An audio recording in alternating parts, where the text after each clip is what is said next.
Hello बच्चों, let's read the question. The question is a car goes on a horizontal circular road of radius r. The speed increasing at a constant rate dv upon dt equals to a. The friction coefficient between the road and the tire is mu.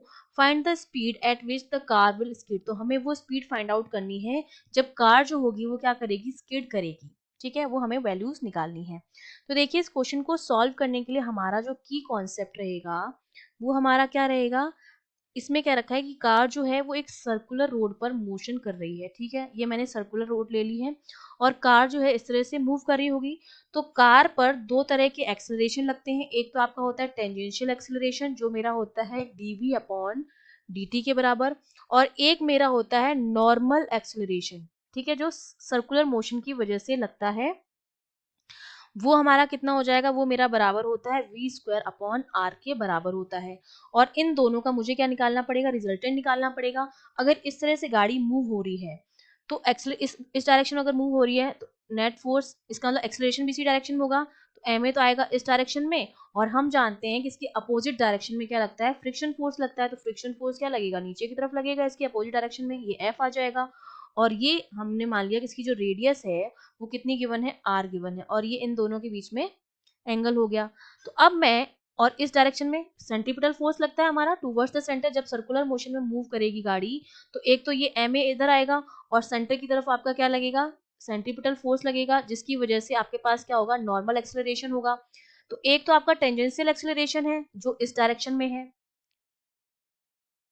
और एक आपके पास जो है, इसको मैं अलग लिख देती हूँ, इस डायरेक्शन में आपके पास क्या है, टेंजेंशियल एक्सेलरेशन, क्योंकि ये टेंजेंट बन रहा है. ये जो एम ए की डायरेक्शन मैंने बताई है वो क्या है, टेंजेंट है सर्कल पर. तो इस डायरेक्शन में तो क्या होगा, टेंजेंशियल एक्सेलरेशन होगा. और इस डायरेक्शन में ये नॉर्मल है, टेंजेंट के सरफेस के परपेंडिकुलर नॉर्मल है, तो इस डायरेक्शन में आपका लगेगा नॉर्मल एक्सेलरेशन. ठीक है, और दोनों के बीच में एंगल जो है वो कितना है, 90 डिग्री है.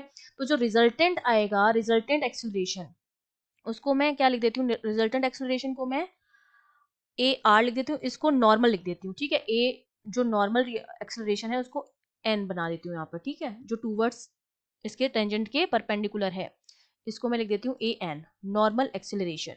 ठीक है, तो इन दोनों का जो रिजल्टेंट आएगा, क्योंकि दोनों के बीच में 90 डिग्री का एंगल, तो रिजल्टेंट हम कैसे निकालते हैं, एक का स्क्वायर प्लस दूसरे का स्क्वायर और रूट में, तो ए एन का स्क्वायर प्लस ए टी का स्क्वायर. ये मेरे पास क्या आ जाएगा, रिजल्टेंट एक्सेलरेशन आ जाएगा. ए एन की वैल्यू भी हमें पता है और ए टी की वैल्यू जो है वो भी हमको पता है. ठीक है, ए टी जो मुझे गिवन है वो डीवी अपॉन डी टी है, जो ए के बराबर हमको गिवन है, उसकी जगह हम क्या रख देंगे, ये मैं ए के बराबर लिख दूंगी.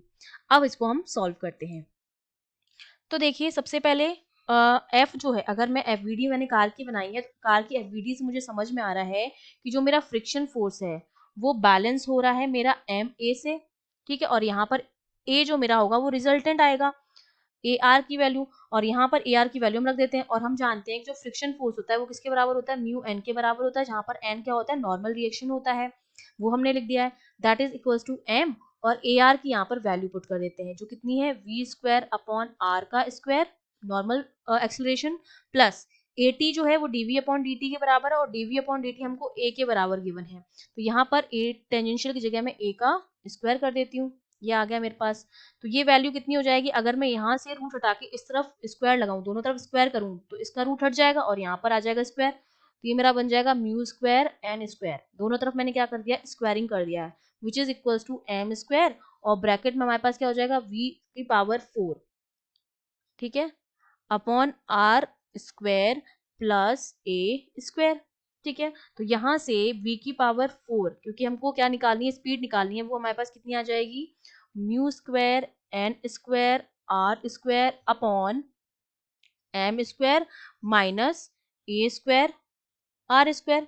ये वैल्यू आ गई हमारे पास. ठीक है, अब इसको मैं फर्दर अगर सॉल्व करूं तो देखिए v4 की जो वैल्यू आ गई हमारे पास वो आ जाएगी mu square G square R square, क्योंकि हमें क्या करना है, वैल्यूज हमने पुट करी हैं, तो n की जगह मैंने क्या लिख दिया है, mg रख दिया है.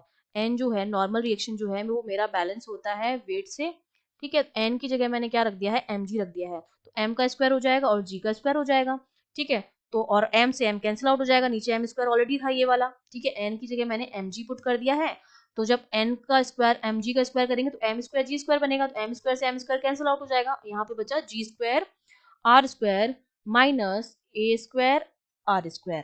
तो यहाँ से v की जो वैल्यू आ जाएगी, यहाँ पर पावर 4 हटाएंगे तो यहाँ पर पावर 1/4 आ जाएगी। वो कितनी आ जाएगी, mu square G square minus A square R square हमने ले लिया है कॉमन, और उसकी पावर कितनी आ जाएगी 1/4। ये हमारे पास क्या आ गई है, स्पीड आ गई है जब मेरी कार क्या करेगी, स्किड करेगी। I hope you understood well. All the best.